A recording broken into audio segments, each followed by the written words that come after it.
Magandang gabi po.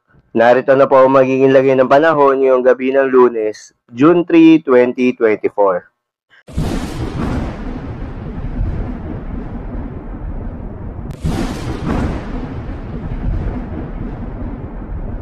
Sa kasalukuyan na tayo sa pag-asa, patuloy pa rin ang pag-ihip ng mainit na hangin galing sa karagatang Pasipiko at nakakaapekto sa may eastern section ng Southern Luzon, Visayas at Mindanao. Kaya naman asahan ng bahagyang maulap hanggang sa maulap na kalangitan na may tsansa ng mga pulupulong mga pag-ulan, habang frontal system naman o yung linya kung saan nagtatagpo ang malamig na hangin mula sa hilaga at mainit na hangin galing sa timog na siyang nakakaapekto naman sa may extreme northern Luzon.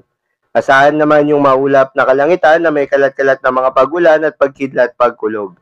Asahan rin ang pagbaba nitong frontal system at makakaapekto na rin sa northern at central Luzon. Simula yan bukas. At dahil nga sa frontal system, ayon sa pag-asa ay posibleng may mabuong low pressure area dito, kaya naman patuloy itong binabantayan. Magandang balita naman dahil ayon sa pag-asa, wala tayong binabantayan na low pressure area o bagyo sa loob at labas ng ating Philippine Area of Responsibility na maaaring makaapekto sa ating bansa. Ngunit ayon sa pag-asa, asahan ngayong buwan ng Hunyo ang isa o dalawang bagyo ang maaaring pumasok o mabuo sa loob ng Philippine Area of Responsibility. Ngayong gabi nga ng Lunes, dahil sa epekto nitong frontal system, asahan ng maulap na kalangitan na may kalat-kalat na mga pagulan at pagkidlat pagkulog sa may Cagayan, Batanes, Apayao at Ilocos Norte.